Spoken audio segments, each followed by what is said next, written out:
എല്ലാവർക്കും നമ്മുടെ പുതിയൊരു വീഡിയോയിലേക്ക് സ്വാഗതം. നമ്മൾ ഇന്ന് ഒരു മാമ്പഴ പുളിശ്ശേരി ഉണ്ടാക്കാനുള്ള പരിപാടിയിലാണ് കേട്ടോ. അപ്പോൾ എനിക്കിങ്ങനെ കഴിക്കാനുള്ളൊരു ആഗ്രഹം കൊണ്ട് നമ്മുടെ തൊട്ടടുത്ത് തന്നെ ഒരു മാവേല് മാങ്ങ ധാരാളം ഉണ്ടായിട്ടുണ്ട്. അപ്പോൾ അതിൽ നിന്ന് മാങ്ങ വീണുകൊണ്ടിരിക്കുക പഴുത്ത്. അതെടുത്ത് പെറുക്കി നമുക്കൊരു മാമ്പഴ പുളിശ്ശേരി ഉണ്ടാക്കാനുള്ള ഒരു തയ്യാറെടുപ്പിലാണ്. ഇങ്ങനെ ഒരു ആഗ്രഹം പറഞ്ഞപ്പം വൈഫ് നമുക്കെന്നാ ഉണ്ടാക്കിയേക്കാന്ന് പറഞ്ഞ് ഇവിടെ കുറച്ച് മാങ്ങ വീണ് കിടക്കുന്നുണ്ട്. നമുക്കത് പെറുക്കിയിട്ട് പുളിശ്ശേരി ഉണ്ടാക്കാനുള്ള തയ്യാറെടുപ്പൊക്കെ നോക്കാം. ഇതാണ് ഞാൻ പറഞ്ഞ ആ മാവ്. ഇതിൽ ധാരാളം മാങ്ങയുണ്ട് കേട്ടോ. ഇത് കുറേ മാങ്ങ ഇത് തൊട്ടടുത്ത് തന്നെ റോഡാണ്. ഈ റോഡിൽ വീണ് ധാരാളം മാങ്ങ വേസ്റ്റായി പോകും. പിന്നെ വഴിയെ പോണവരൊക്കെ കുറേ പെറുക്കും. അപ്പം നമുക്കത് ഇവിടെ കണ്ടോ, മാങ്ങ ഇവിടെ വീണ് കിടക്കുന്നുണ്ട്.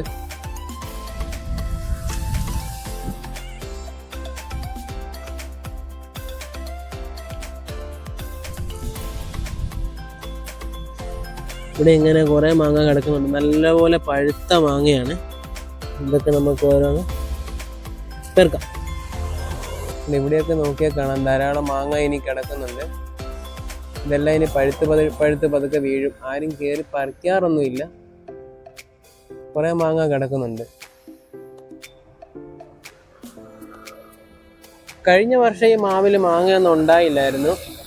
നമ്മുടെ റോഡരികെ തന്നെ ആയതുകൊണ്ട് ഭയങ്കര സൗണ്ട് വരുന്നുണ്ട് കേട്ടോ. നല്ല തിരക്കുള്ള റോഡാണ്. അപ്പം ഒത്തിരി വണ്ടികളുടെ സൗണ്ട് വരുന്നുണ്ട്.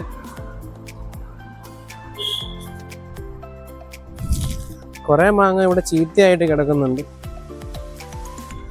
പിന്നെ ഇതൊക്കെ നല്ല മാങ്ങയാണ്. നമ്മൾ നല്ലത് നോക്കി പെറുക്കിയെടുക്കണം.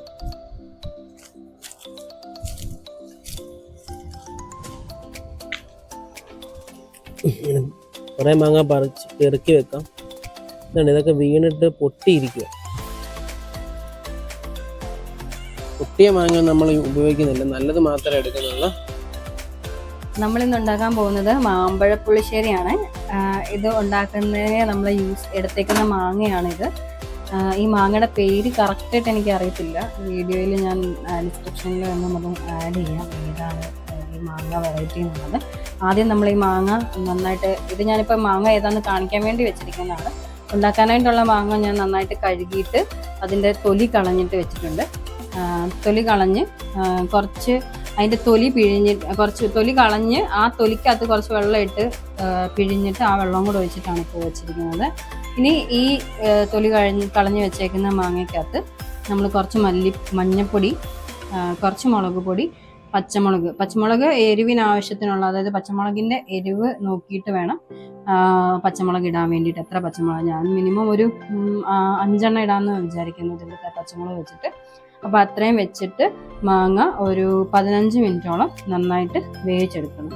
അതാണ് ഫസ്റ്റ് നമ്മൾ ചെയ്യേണ്ടത്.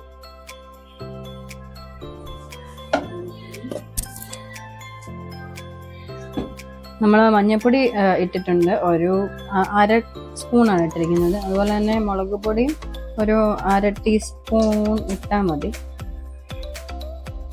എരിവിന് ആവശ്യത്തിന് ഇട്ടാൽ മതി, ഒരുപാട് എരിവിന് വേണ്ടല്ലോ. അപ്പം മുളക് പൊടി ഇട്ടു. ഇനി പച്ചമുളക് 5 എണ്ണമാണ്. അത് ഞാൻ ഇങ്ങനെ കീറി ഇടുന്നത്. ഞാൻ പച്ചമുളക് അങ്ങനെ അരച്ച് ചേർക്കാത്ത എന്താണെന്ന് വെച്ചാൽ മോൾക്കും കൂടെ കൊടുക്കേണ്ടതുകൊണ്ട് എരിവ്, ഇപ്പം ഇതാണെന്നുണ്ടെങ്കിൽ പച്ചമുളക് കാണുമ്പോൾ എടുത്ത് കളയാമല്ലോ. പിന്നെ ഒരുപാട് എരിവ് ഇറങ്ങത്തില്ലെന്നുള്ള പ്രതീക്ഷയല്ല ഇങ്ങനെ ഇടുന്നത്. ഇനി തീ കത്തിച്ചിട്ട് നന്നായിട്ട് ഇത് 15 മിനിറ്റ് വേവിച്ചെടുക്കണം. ഇപ്പോൾ നമ്മൾ 1.5 മുറി തേങ്ങയും അതിൻ്റെ കൂടെ തന്നെ കുറച്ച് ജീരകവും കൂടെ ഇട്ടിട്ട് അത് നന്നായിട്ട് അരച്ചെടുത്തിട്ടുണ്ട്. അപ്പോൾ ഇപ്പം ഈ മാങ്ങ അത്യാവശ്യം നന്നായിട്ട് വെന്തിട്ടുണ്ട്. എന്നിട്ട് ഇതിൻ്റെ മധുരം നോക്കണം. മധുരം നോക്കിയിട്ട് ഒത്തിരി പുളി ഉണ്ടെന്നുണ്ടെങ്കിൽ കുറച്ചും കൂടെ പഞ്ചസാരയോ ശർക്കരയോ നമുക്ക് ആഡ് ചെയ്ത് കൊടുക്കാം.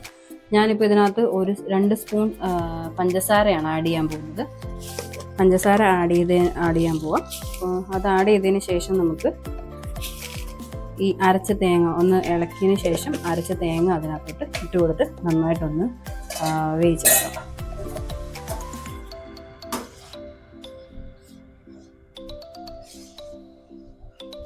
മധുരം നിങ്ങൾ നോക്കിയിട്ട് നിങ്ങൾക്ക് പാകത്തിനുള്ള പഞ്ചസാരയോ ശർക്കരയോ ആഡ് ചെയ്യാം കേട്ടോ. എനിക്ക് ശർക്കരയുടെ ടേസ്റ്റ് ഇഷ്ടമില്ലാത്തതുകൊണ്ടാണ് ഞാൻ പഞ്ചസാര ആഡ് ചെയ്യുന്നത്. അപ്പോൾ നന്നായിട്ട് ഇളക്കി കഴിഞ്ഞിട്ട് ഇനി നമുക്ക് ഈ അരച്ച തേങ്ങയും ജീരകവും കൂടെ അതിനകത്തോട്ട് ആഡ് ചെയ്യാം.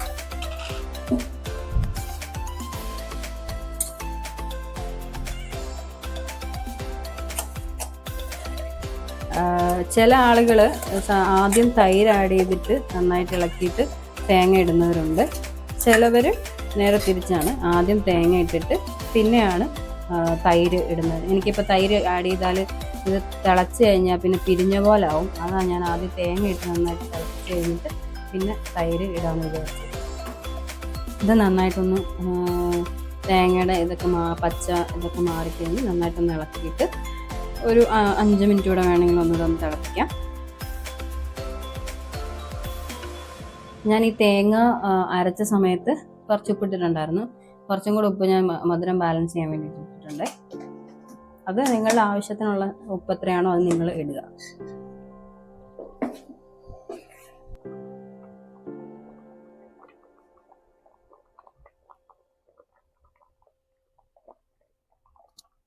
അടുത്തത് കടുക് പൊട്ടിക്കാനാണ് പോകുന്നത്. കടുക് പൊട്ടിക്കാൻ വേണ്ടിയിട്ട് നമുക്ക് എണ്ണ തിളച്ച് കഴിയുമ്പോൾ കടുക് ഇടണം.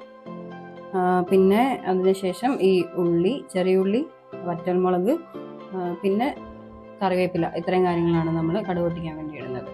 അപ്പോൾ എണ്ണ തിളച്ചിട്ട് ഇത്രയും സാധനങ്ങൾ ഒരുമിച്ചിട്ടിട്ട് കടുക് പൊട്ടിച്ച് ലാസ്റ്റ് സ്റ്റെപ്പാണ് ഈ മാങ്ങ കറിക്കകത്തോട്ട് നമുക്ക് ഒഴിച്ചിട്ട് ഇളക്കിയെടുക്കാം. പിന്നെ നമുക്ക് സെർവ് ചെയ്യാം.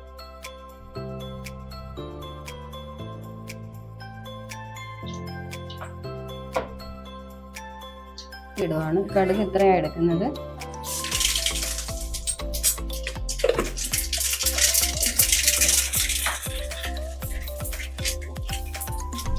കടുക് ഇട്ടതിന് ശേഷം നമുക്ക് ചെറിയുള്ളി ഇടാം.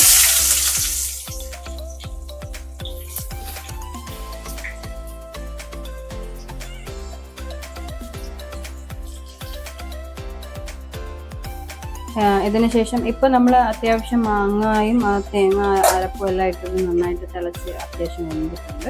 ഇനി നമുക്കിതിലേക്ക് 1/2 ലിറ്റർ തൈര് ഒഴിക്കാം. അത്യാവശ്യം പുളിയുള്ള തൈരാണ് ഒഴിക്കുന്നത്.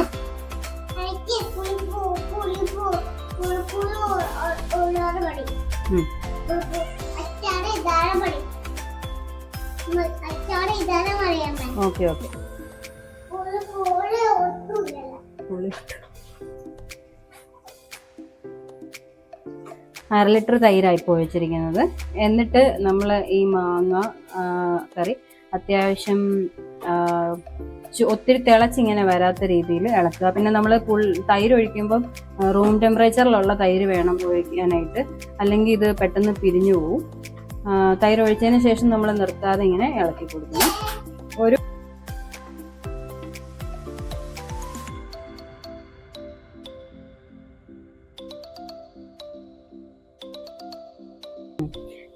തൈര് നമ്മൾ ഒഴിച്ചിട്ട് ഇതിങ്ങനെ ഒരുപാട് തിളയ്ക്കാൻ വിടരുത്. ഒരു 1 മിനിറ്റ് ഇരുന്ന് കഴിഞ്ഞിട്ട് ഇതെടുക്കണം. ഒത്തിരി തിളച്ച് പോയാൽ ഇത് പിരിഞ്ഞു പോവും. അതുപോലെ തന്നെ റൂം ടെമ്പറേച്ചർ തൈര് ഇടാനായിട്ട് എല്ലാവരും പ്രത്യേകം ശ്രദ്ധിക്കണം. തണുത്ത തൈരോ അങ്ങനെയൊന്നും ഇടാൻ നോക്കരുത്.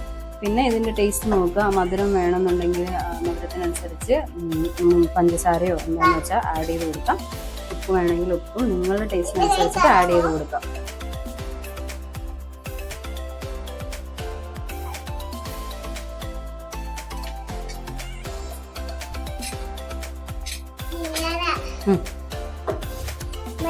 അമ്മ ഫുഡിന് തരാം കേട്ടോ, അമ്മ കഴിക്കുമ്പോൾ തരാം കേട്ടോ. അമ്മ കഴിക്കുമ്പോൾ തരാം. കറി ആയിട്ടില്ല, ഒരു പാത്രത്തിൽ തരാം. ഇറങ്ങിക്കോ. ചെറിയുള്ളി ചെറുതായിട്ടൊന്ന് മൂത്ത് കഴിയുമ്പോൾ നമുക്ക് കറിവേപ്പിലയും വറ്റൽമുളകും കൂടി ഇടാം. അതവിടെ കിടന്ന് നോക്കട്ടെ. ഇനി നമുക്ക് കറിവേപ്പില ഇടാം. അതിൻ്റെ കൂടെ തന്നെ വറ്റൽമുളകും ആഡ് ചെയ്യാം.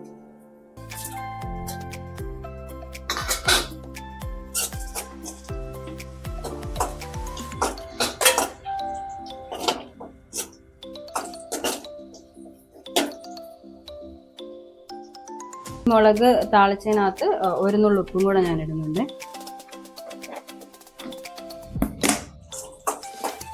ഇത് പാകമായിട്ടുണ്ട്. ഇനി നമുക്കിത് മാങ്ങാക്കറിയിലേക്ക് ഒഴിക്കാം. ഇപ്പം നമ്മൾ കറിയിലേക്ക് ഒഴിക്കുക. ഞാൻ തീ ഓഫ് ചെയ്യാതെ തന്നെ ഇത് ഒഴിക്കുന്നത്. ചില ആളുകളൊക്കെ തീ ഓഫ് ചെയ്തിട്ടാണ് ഇത് ഒഴിക്കാറ്.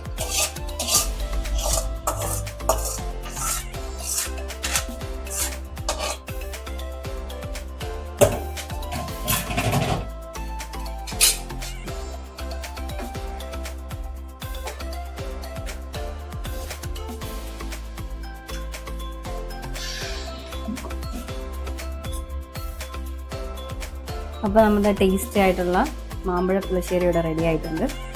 എല്ലാവർക്കും ഇഷ്ടമായെന്നുണ്ടെങ്കിൽ എല്ലാവരും ഒന്ന് ചെയ്ത് നോക്കണം ഇതുപോലെ.